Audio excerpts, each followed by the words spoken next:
right, Abuja, good evening, everyone. You are welcome to another edition of Data Chat on Ray 100.5 FM Abuja. All right, I like today. It's a beautiful Friday because the holidays are around the corner. Fantastic news.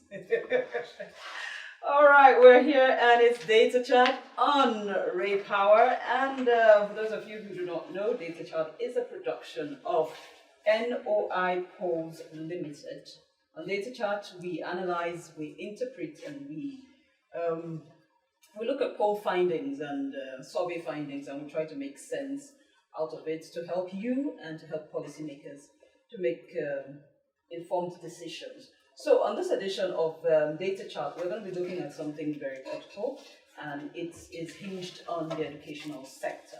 Yes, we're going to be looking at tertiary education, we'll look at contemporary issues, we'll look at the needs of the educational sector at this point, and we'll look at prospects of the sector. That's what we're going to be looking at today on Data Chat. I'll be right back right after this very short break. It is still Data Chat, and I am Nelly Oguchi, Head Corporate Communications, NOIPolls.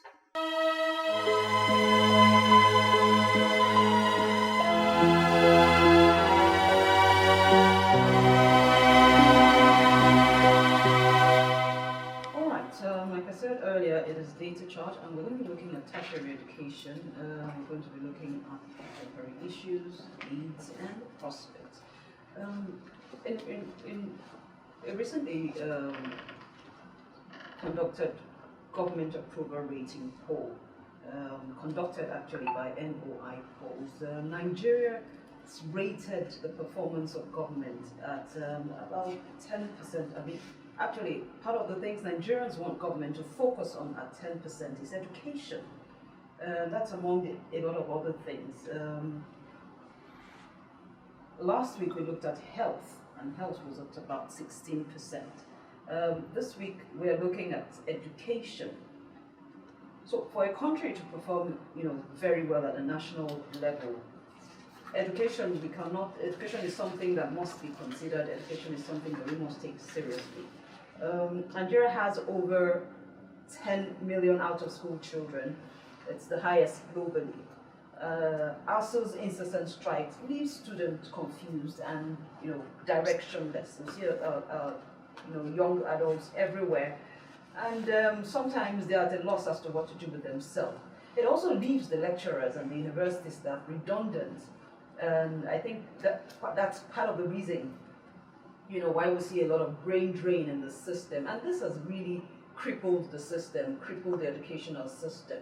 The economic consequence of this decay in the sector is unquantifiable. So on today's edition of Data Chat, we're going to be looking at how we can walk around all of these challenges and see the way forward for Nigeria. That's what we're looking at today. And to help us unbundle all of this, we have Professor Meg Igbolo. She is HOD Sociology Department. She's HOD Sociology Department, Faculty of Social Sciences, University of Abuja. Professor Meg, you're welcome. Thank you so much, Nelly. Thank you for inviting me. All right.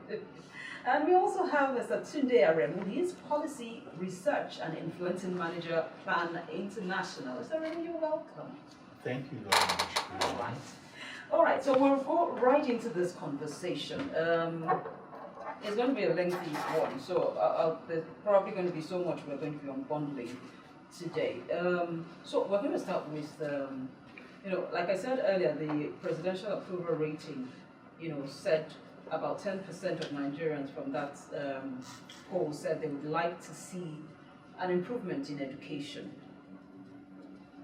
A lot of people are just tired of the way our educational system is. Nigerians, want to see some level of change. So when we look at the things happening across the globally, no Nigerian university is in the top 100 in the world university ranking. I mean, interestingly, one begins to wonder, with all that we do here, we also see our private universities. Let's not even look at the federal universities and the state universities. We see a lot of private universities that pride themselves with doing so much. Yet, it is said that we do not even make top 100 across the globe, and I don't know. So, Mr. Remy, tell us, how do you describe the current educational sector? Do a comparison for us between since the last, say, 2 decades and now. What is it like? Well, thank you very much. Maybe instinctively, what I will say about our education sector as it is now is that we have an education sector that is in deep crisis, and that has become orphan. It has become orphan to the extent that those who are supposed to be in charge of things, take care of the education sector, have actually abdicated their role. They are also, from all observations, actually disinterested in taking care of that sector. And why am I saying so? Let's start from the budget. I mean, this is one area where you start looking at that, the funding of education in the country. For education, for a country that has about 30 million, really, 10 million is about 30 million. That's about the population, the whole of the population of Benin Republic. So it's like saying the whole, an entire country that is out of school. That's about 5 times the population of Gambia. That's 5 Gambias out of school. And then all you are budgeted in 2022, allocated in 2022 budget is 14% of your annual budget. I mean, it shows lack of seriousness. And then, if you also go to the ministries, the ministry now, you go to the agencies, departments, and you can ask them too. I mean, there's also what we call cash backing. That's what we call release. And you go through all of that, you also find out that even the 14% they've not accessed it. And then the president also went last year, around July last year, also announced to the whole world that maybe if you keep track of what I'm saying, went and announced to the whole world that the education budget will be increased at the rate of 50% up to a certain number of years.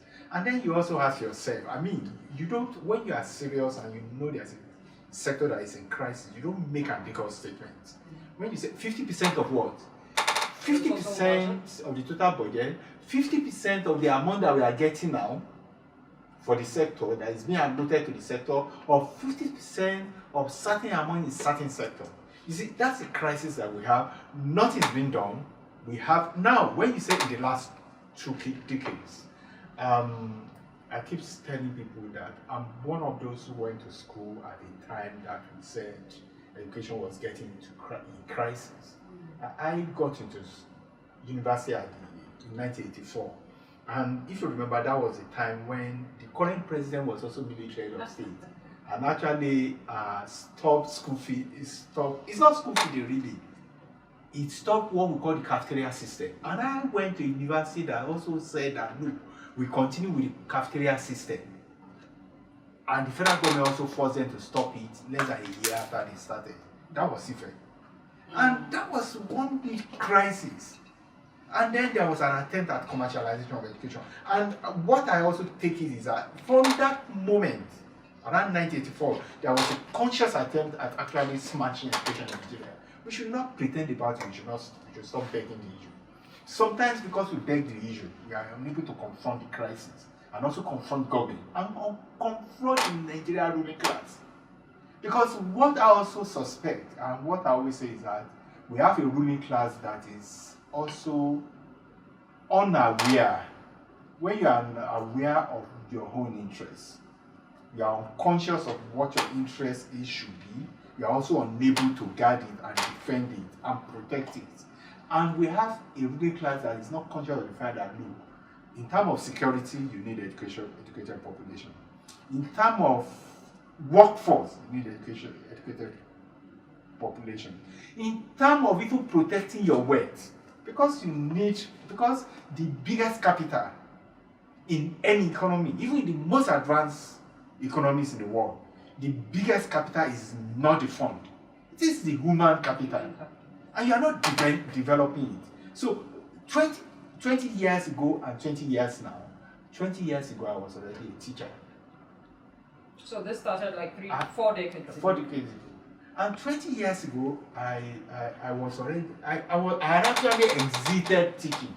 Teaching had become unattractive. By the time I was graduating in 1988, most of my lecturers were already getting out of this university in droves. You know, we're going to talk about drain at the middle of this. Yes, okay. It's something that we really need to talk about. It's also because we had a government that was very careless about what we developed in the country and didn't invest in it. So that's also 20 years ago, and now it has gotten worse. And then maybe, I don't know, down the line, or we also talk about it, the scam. I'm sorry I'm using that word. The scam that is called private university, because I have children, well, I have a daughter who has passed through private university, public university. And when the university was supposed to attend was in crisis in 2015, she had the opportunity of attending classes in a private university and also observed with other students there. And we gave her option of going to that private university, and she said no. And that university is one of the best rated in this country today. My second daughter is in a private university, and we gave her option because of this actual crisis of crossing over, and she said no, she has also related with her mate in the private, which is also rated as the best in the country, and she told us that they don't know what she knows. And this is what, and I have, sorry, I'm deliberately, maybe I'm taking some time. I have a son who is now in a private university, and in one of the sciences, and because of the background he has, he's already thinking ahead, and he went and checked the curriculum of the second 200 level in that university, and was coming back to me and telling me that he's worried because what he's seeing in the curriculum for the 200 level is actually at variance with what other universities are teaching in other parts of the world. Well, that's to say that despite the decay in the educational sector, our federal universities or our government public universities are a lot more in terms of standards better than what we see in the private universities. I have the instinct of a researcher. I try to take I take my sample every time. And I can say without fear of being controverted that today the Nigerian ruling class is very unserious and they don't have interest of the country at heart because the public universities still have the best of the scholars in this country. All right. Okay, I like that we talked about funding. There are loads of challenges affecting the tertiary education sector, from inadequate funding to corruption, infrastructural decay, outdated educational policies, brain drain, which is something we still will talk about. But let's look at funding first. We know that funding plays a vital role in the development of universities. We know that, like the University College Ibadan, which later became University of Ibadan in 1962, used to be funded by the Nigerian government and the UK government, with 70% funding from the Nigerian government and 30% from the UK government. During those years, the quality of our education could be considered to be world class.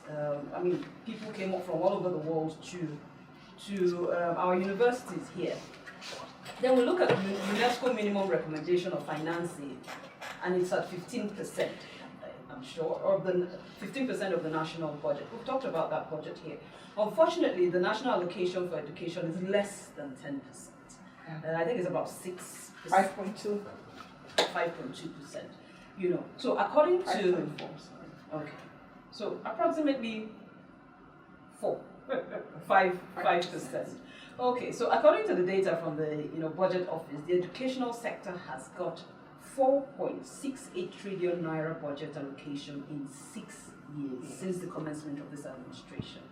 The allocation since 2016 to 2020 has dwindled from 7.9 to 8.4% in 2019 to 5.4. I think that's where we are now in 2022. So this is an issue of underfunding. Paint a picture for us, Professor Igbo. You're within the system. Paint a picture for us how underfunding has affected tertiary education in Nigeria, and should the government, I think this is a conversation that's gone on for a while, should the government be funding tertiary education? Well, thank you very much for this opportunity. I think it's a good one because for a lot of us, a lot of people who don't know what is going on in the universities particularly. I mean, it is not just about the universities, it's about the entire sector. From primary, secondary to university to polytechnics, colleges of education, every one of them is suffering the problem of funding, which is why, of course, it's one of the reasons why ASU is on strike. Universities are shut down, polytechnics are shut down. I don't know about colleges of education, but I mean, these are institutions of higher learning and they are shut down. If you go through their demands, number one, for ASU in particular, is usually funding. Funding, revitalization, and all that. You know, that has been like since 1986 or so. Up till today, we are still talking about asking for salary increment. No. For the first time, we're actually talking about renegotiation of conditions of service. This is the first time that is coming up.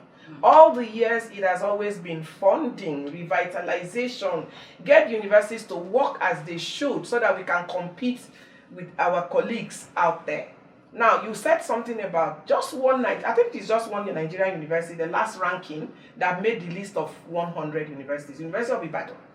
Just that one university that made the first 100. I think it's on either 98 or 99. That's abysmal. I mean, that's like shameful for a country like Nigeria. But of course, in Nigeria now, we don't have shame about anything. Unfortunately. Everything has become normal. We accept anything the ruling class throws at us. We just take it the way it comes. We really cannot fight back. If you fight, you know what will happen.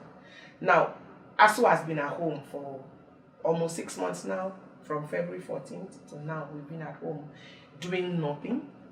That's brains wasted at home, children at home. I mean, doing nothing. Crime has increased, and like my colleague said, he said, if you address education, you address crime, you address insecurity, you address unemployment, you address everything that needs to be addressed. Because at the bedrock of any development in the world is education. America, as advanced as they are, when Kamala Harris was asked when she became vice president, she talked about focusing on education. And she said education and education and education, because you cannot give enough of education. For as long as you keep giving education, you can be sure that your development is guaranteed. There's no society that has invested in education that has had any regrets. I'm not sure there's anyone. And so, you keep investing in education, you keep funding education, you keep giving priority to education, and that will give value to what the product you're putting out there. You don't just graduate people every 4 years and they come out to the society, and then the same government that has made sure that they don't get good education will tell them that they are unemployable. Because universities are supposed to be training arenas where you give people the best empowerment they can get, so they get out there to compete. Now, these are the same universities that have no classrooms. If they have classrooms, the classrooms are filled with broken seats. There was a photo going around at some point and a video about a typical classroom in, for example, University of Abuja, when they are writing exams. Students are hanging on the windows, they are sitting on the floor, in fact, some of them are waiting for others to finish for them to sit to write exams. I mean, that's how bad it is. And for a university, Federal University in Abuja, one Yes. wonders what the regulatory body, as it were, are doing, not monitoring the fact that a University of Abuja should be up to standard to some extent. The first time I went there, I was like, I'm sure you were very disappointed. Yes, because I am an alumnus, very proud one of the University of Ibadan. And so I went there and I was like, okay, all right, if this is what it is. So one wonders, why does it look like rocket science for them to get these things right? That's exactly the problem. Everything in Nigeria looks like rocket science. Providing electricity is like rocket science. Giving people water is rocket science. Fixing roads is like rocket science. And these are things that other countries do without batting an eye. I don't know what it is with Nigeria, but I think it's because they are not just committed to the development of the country. It's just about personal interest. It's just about what they can get. And if there's crisis, they are quick to fly out of the country and leave those of us who cannot afford to go out. Well, where does TED Fund come in here? We know that TED Fund was set up by the federal government as an intervention to tackle all of this rot and deterioration. I think its scope would cover things like maybe library intervention, research grants. I would also want to talk on research at some point, academic staff training, and things like that. Why do we still have this funding gaps if we have TED Fund? Now, TED Fund is a baby of ASU. Okay. It was bettered as a result of ASU's struggle. It never had to do with government's idea of thinking about how to fund education. It was as a result of the constant struggle for funding that ASU now suggested to government, why don't you take a percentage of revenue coming to particular organizations to create the education tax fund, before it now became the Tertiary Education Fund. Now, how much does TED Fund have to fund education in Nigeria, tertiary education in Nigeria? They do. They are trying. Whatever government gives to them is what they use to support universities to build structures. If you go to most universities now, including state universities, polytechnics, colleges of education, almost every structure you see is TED Fund. TED Fund, TED Fund, TED Fund. Everywhere is TED Fund. So you now ask, is it that the Nigerian government cannot deliberately put in its budget money for funding education, except the one that comes through that intervention? So these are the questions. You just see that a whole lot is happening. TED Fund does not have enough money to fund education. They do. They have been trying. But how much can they do? But where does the university... Can the university do some of these things? Because we see like the hostels that need, sometimes during the University of Ibadan days, they will say you see painting. Sometimes you see some level of clean up, painting and all of that. To what extent does the university community even come in? Let me ask you this question. To what extent do they even come in to say, okay, why we wait for government funding? Why we wait for TED Fund? We can do this to this extent. We can at least keep the university environment clean to this extent. Because, like you said, we've seen pictures from various universities. I think it was last year we saw one that trended from UNN. And one begins to wonder, a school at that respect, I mean, some of us are in awe of schools like UNN. But I went to University of Ibadan, and at the time we went, I think it was still okay. Because we had very good hostels that were quite clean, and so when I go to other places, I'm wondering, do human beings live in this kind of places? Considering what we had seen in terms of quality in the University of Ibadan, places like, I don't know what it is like now. I probably haven't entered any of the hostels in probably 16 years or thereabout. So I don't know what it is like now. So at what point does the university management come in to take up this kind of responsibilities? Well, one of the things I keep asking myself, I mean, that's a question I've also asked myself several times. And then maybe because I also had the privilege of being in university at the time that this rot started setting in seriously. So one had a bit of insight, and having been in student leadership at some point too, and engaging with the university authorities. One of the things that we still come back, I mean, is still the issue of funding. And then you also ask yourself, what is the responsibility of the university? I mean, at some point, you could also say, okay, how can the university become more resourceful and also try to generate its own resources? And then you also ask yourself, at one point, can that also become a distraction to academic activities for the primary responsibility, purpose for which you set up universities? Yes, universities do invest in researchers and also see how they link those researches with the private sector, and also try to get them interested and also bring something back to the university for them. That happens everywhere in the world. We have private foundations, businesses also come and invest and collaborate with universities. But why is it not happening in Nigeria? First of all, is just like you need seed fund. Prof has spoken about TED Fund, but how much of funding are coming to the universities and the polytechnics to actually invest in researches? for them to have enough resources to market and attract that kind of funding. The university is not set up as a resource generation center. They are knowledge centers. Not resource generation centers. But they can generate resources through research products. But that is also not happy. And as I said, I went to the university at a point. Let me also cite the example of Ife. There was what we call University of Ife Ventures, which is actually not new, contrary to the impression that is being created. Yeah. As at the time I got to Ife in 1984, it was already there. And then there was also what we call Ife Farm, which was also a business venture, which was generating resources, which was also killed by what I will also call the system, the general system in the country that also makes business, which makes it impossible for businesses to thrive.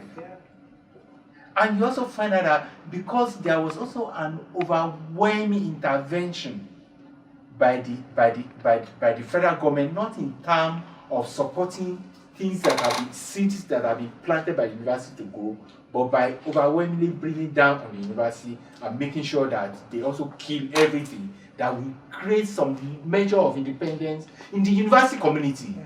And when I say university community now, it involves the academic staff, non-academic staff, and the student populace on campus. Private radio in the country was also something that is not, you can't throw back to the 90s, to 92 or 94 that we all talk about. No. There was what we call Ife Radio, that the federal government actually shut down, which was actually an event, something that could have germinated and grew into what we call private broadcasting in this country, which can also be a source of revenue generation for the university. Then Ife Farm itself was also sabotaged by the system itself. I mean, these are some of the things, and it's not limited to Ife. And you talk about invention in the country. There are some that have become urban legend because we don't have records to, our documentation is very poor. Yeah. People talk about the issue of yam pounding machine, you talk about blender. Where did the inventions come from? Go and trace their history. What invention, how did the government technology incubation centers, what linkages do they have with universities and polytechnics to ensure there are lots of inventions that are coming out of our institutions? What are the linkages between them and government technology incubation centers? What are the linkages between them and the private sectors in Nigeria? Who is buying into them? These are also ways in which universities can actually generate resources. But as I said, this should also be done to the extent that they don't distract attention from academic work, because they are not set up as business centers. And the lies that we tell ourselves. In the US, Prof spoke about the idea behind TED Fund and the issue of education tax fund. How much of it is being pursued in this country? And then when you talk about, I worked on tax justice for a long time. And I remember I did a lot of work on even the extractive sector in this country. How much of resources is coming from that? How much of the money that we are generating from that sector is being plugged back into the education sector? These are also some of the things that we need to actually fund the university. So in the US today, education tax is one of the things that is driving the education sector. Go to the UK, I always tell them that is a big lie that the majority of the universities in the UK are private universities. It's a big lie. I say anybody who is coming with that fact, that information is telling blatant lie, that should come and give us a list of the number of universities that are really recognized universities, not those universities Nigeria go to go and get their honorary doctoral degree that are actually in some one-story building. But the really established universities are actually majorly public universities. Paint a picture for us, Professor Igboro. How does this funding issue affect things like research within the university space? Okay, you know that development is driven by research. Okay? Any country, in any society of the world, development is driven by research. And if you don't do researches, you can be sure that the rate at which you develop will be affected by the quality of research that is put out there. Now, In a typical Nigerian setting, you don't get a lot of funding for research. You don't get. How many people can Tech Fund actually sponsor? How much research can Tech Fund fund? He talked about universities in UK, universities in America, universities in other parts of the world. There are endowments for research. People institute endowments for research. Bill Gates, I'm sure, has a very huge endowment. All the rich people in America will institute endowments to sponsor researches. Nigerians even go there to look for these funds to carry out researches. What happens to the Dangotes in Nigeria? Are we reaching out to them? Are the school management, are this institution management reaching out to these people for private partnerships? I'm sure they are doing that. I'm not holding brief for any vice chancellor because I'm not a vice chancellor, so I won't speak for them. But I'm sure they are. But even if they are not, for people who have these resources and think they want to plow back into the society, what better way can you plow back such resources other than to fund research? But of course, the ruling class in Nigeria doesn't want anybody to be better than them. Mm-hmm. So they won't want you to get the kind of empowerment that will liberate your mind, that will get you out of the situation or condition that you are. So that's exactly what is the problem.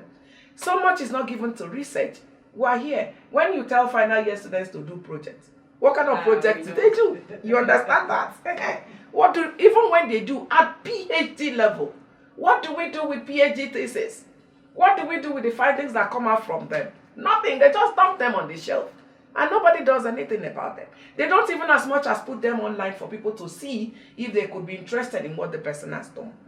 Very few universities do that. So you find these things, you finish doing a PhD for 5-10 years, some people spend as much as that, and they dump it on the shelf. So no nation can make progress like that. And this is how it has continued. It is like that everywhere. People do researches. For any proper PhD, you're not even supposed to use your money to do a PhD because you can't afford it. But that's what we do in Nigeria. You use your money to fund a PhD.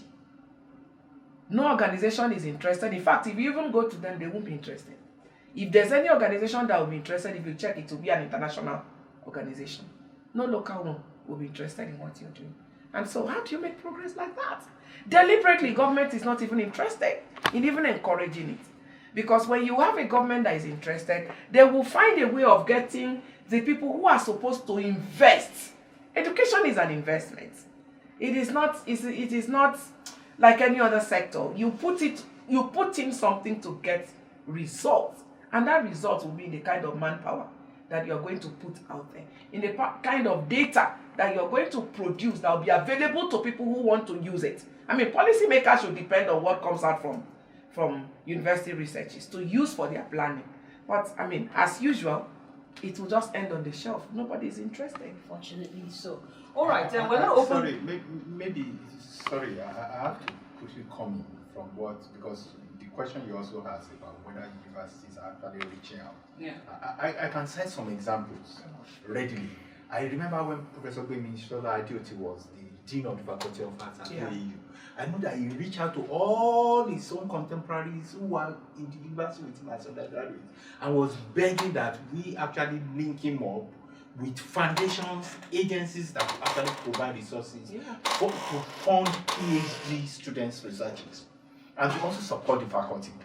And I can also tell you that drama department in Ife today is actually trying to raise resources. Even when actually it's on strike, the lecturers there are reaching out to alumnus of the university and begging them to give the department resources because even ordinary drums they don't have. Talk less of research fund. And it's about getting research fund. The private sector, the private foundations won't just show interest. There also has to be conscious effort by relevant agencies of government to also link those foundations, to also link them with the universities and polytechnics. All right, I'd like to hear your comments and contributions to this. With all that's happening within the educational sector, we're looking for pragmatic ways of solving these many problems and many challenges at this level. So I would like to hear your take on this. Call us on 0818 4270 287. I'll take that number again. 0818 4270 287. You can also reach us on 0818 4270 265. 0818 4270 265. Let's hear your comment. What do you think about our educational system? How can we help? How can we deal with this issue? How can we make it better for all of us? That's what we're going to be talking about.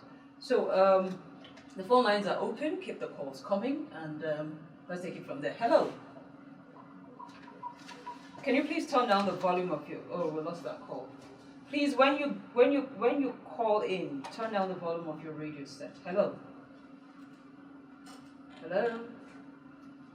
Okay, I think our calls are dropping. Please keep the call coming. We'd like to hear your experiences, either as a student, as a parent. What are your experiences? What's the way forward? Let's see who we have here. Hello. Hello.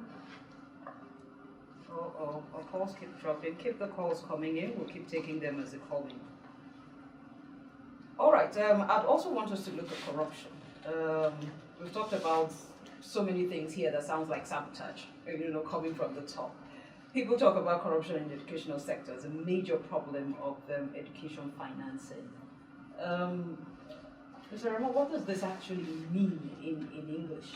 When we say corruption in the educational sector, what does that mean? Well, corruption in the education sector, different definitions have been given to it. And one of those who also have challenges with some of the definitions we give them corruption, because we try to trivialize corruption at times. And when we look at petty things, one major one, let me push that aside, which all of us find unacceptable and we need to confront, is the issue of predators targeting our guests. And I'm one of those who have been at the National Assembly who are also advocating that there should be stiff penalty for that, and there should be stiff sanction, and nobody should. That's one. You're not speaking now, English. Can you break it down? The issue of sexual harassment is one that everybody tends to focus on. It's a serious one. We cannot trivialize it. We have to tackle it. People have to, and I'm happy about what happened to the Ife professor and what is happening to other ones who have been caught. That's one. Now, the other issue, we have also the issue of academic issues around the appropriation of products of students by university lecturers, which we should also not beg. Plagiarism and everything. Those are also issues.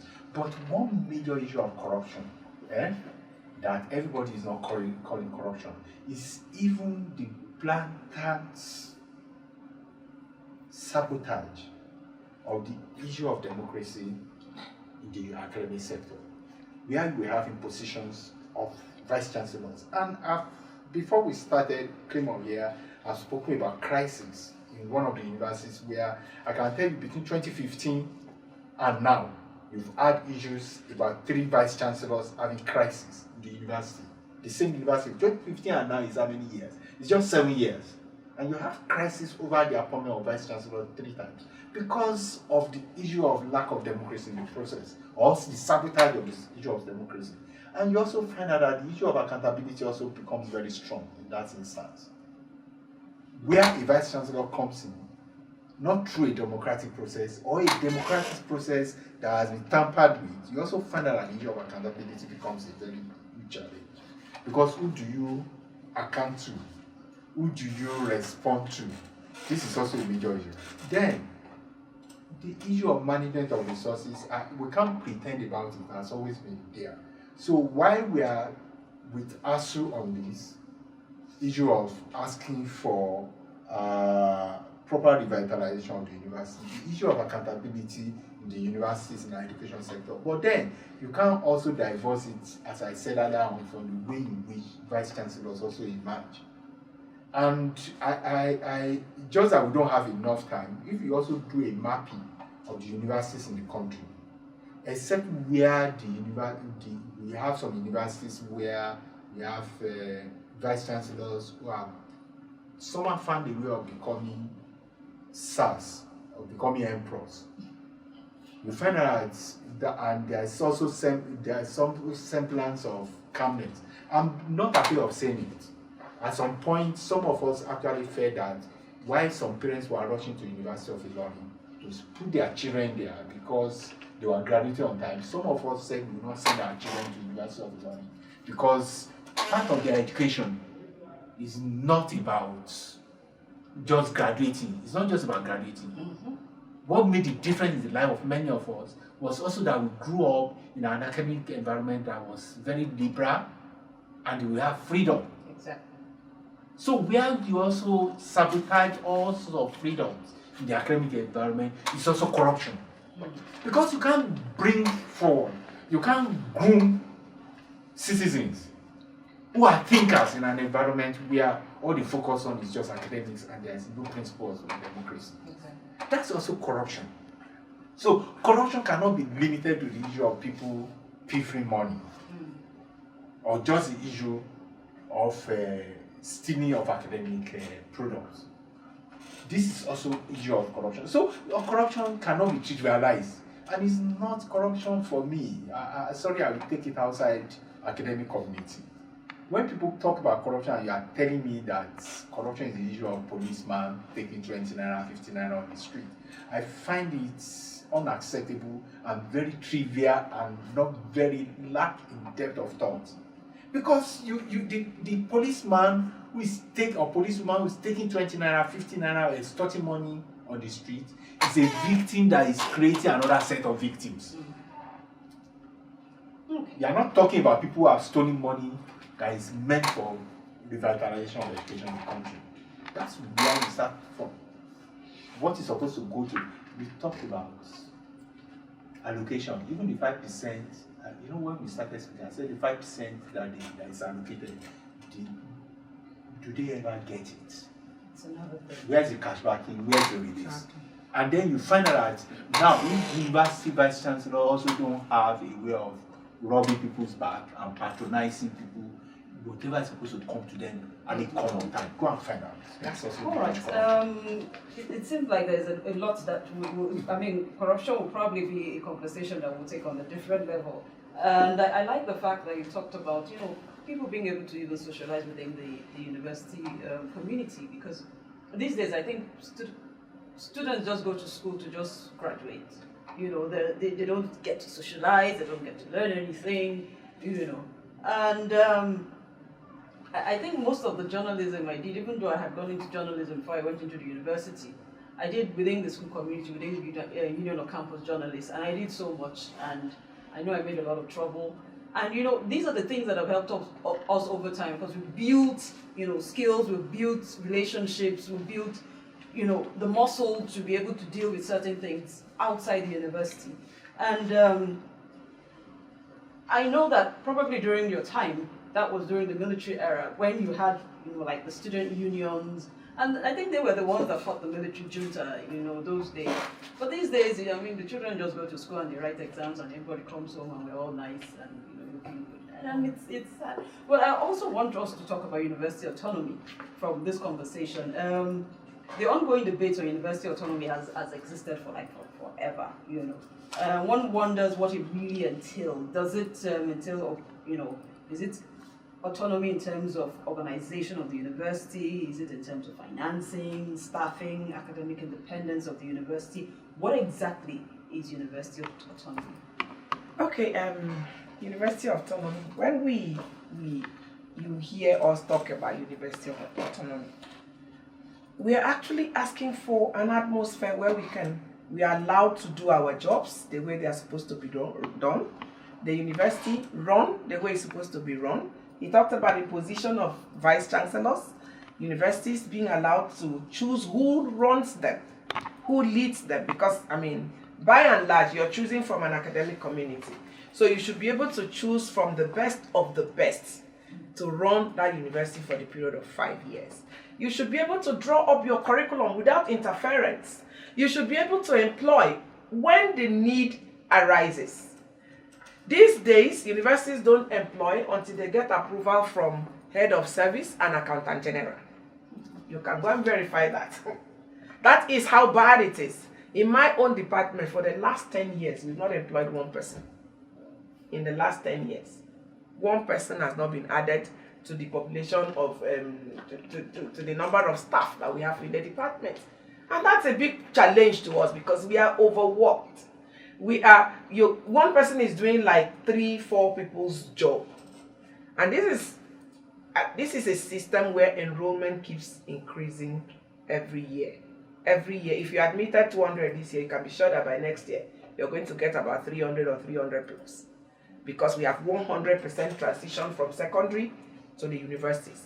Those days, when you graduate from secondary school, you have a window, you have a period you can decide, okay, I cannot afford university education, so I can go and work for 2-3 years, get money before I can go back to school. But these days is 100% transition from secondary schools to universities. So enrollment has increased.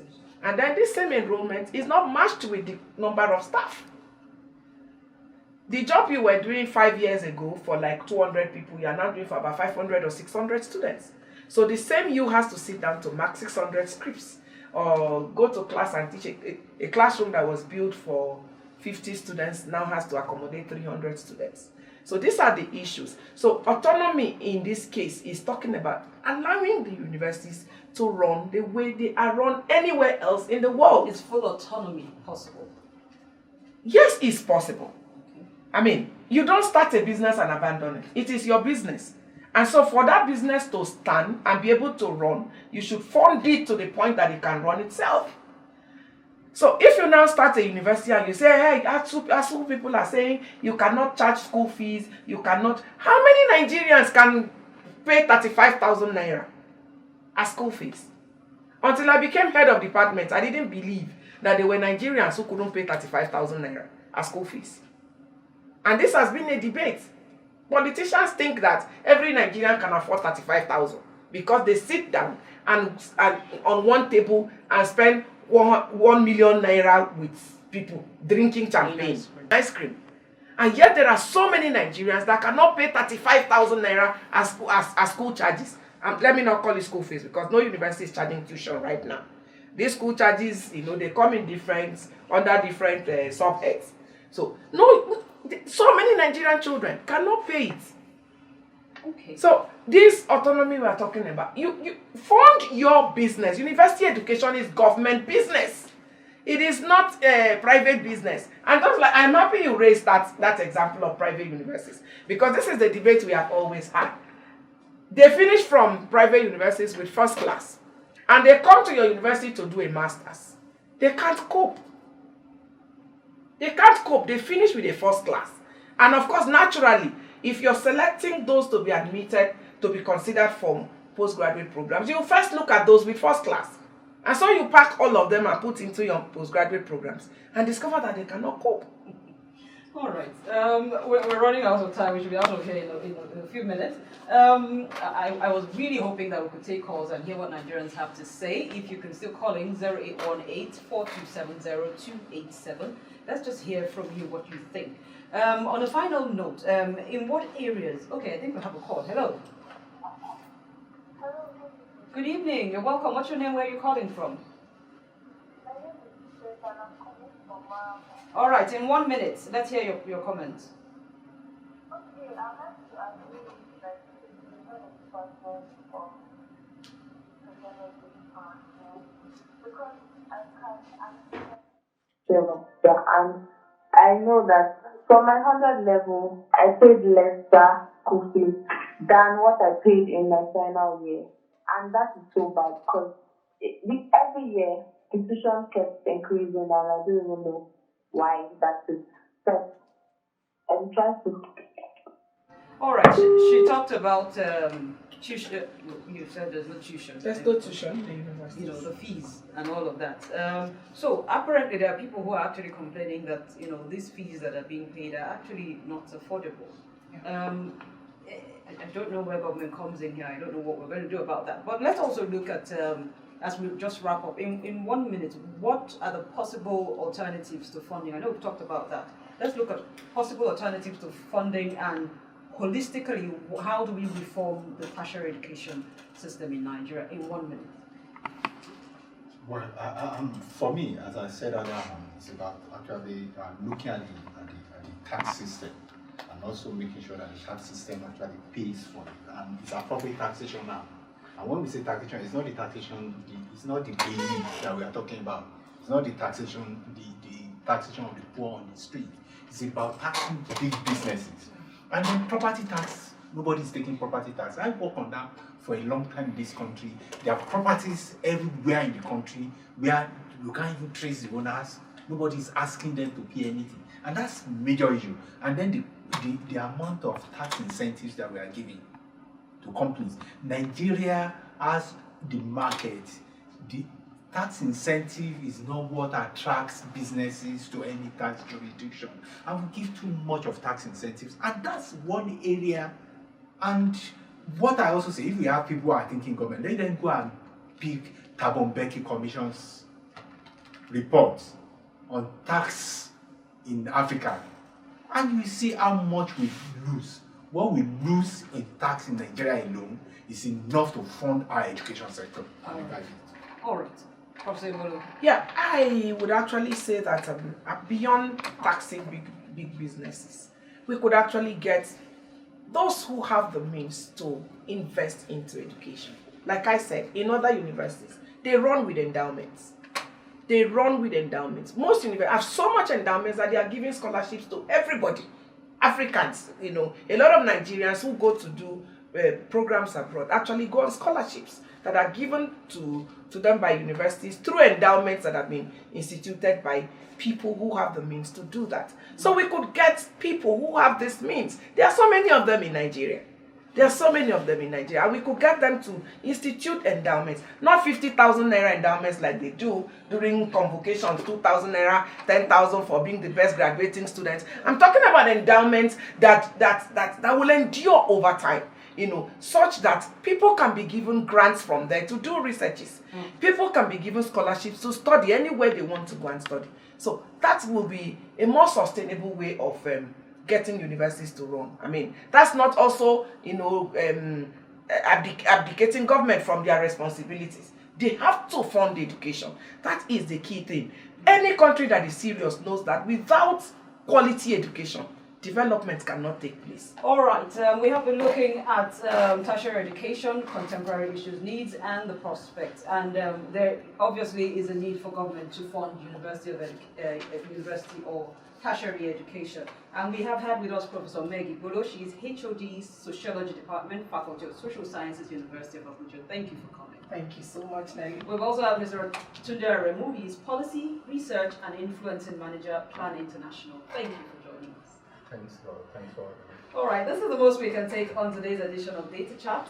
We'll do this again next week. On behalf of the staff and management of NOIPolls, I am Nelly Obuchi. Have a fantastic weekend.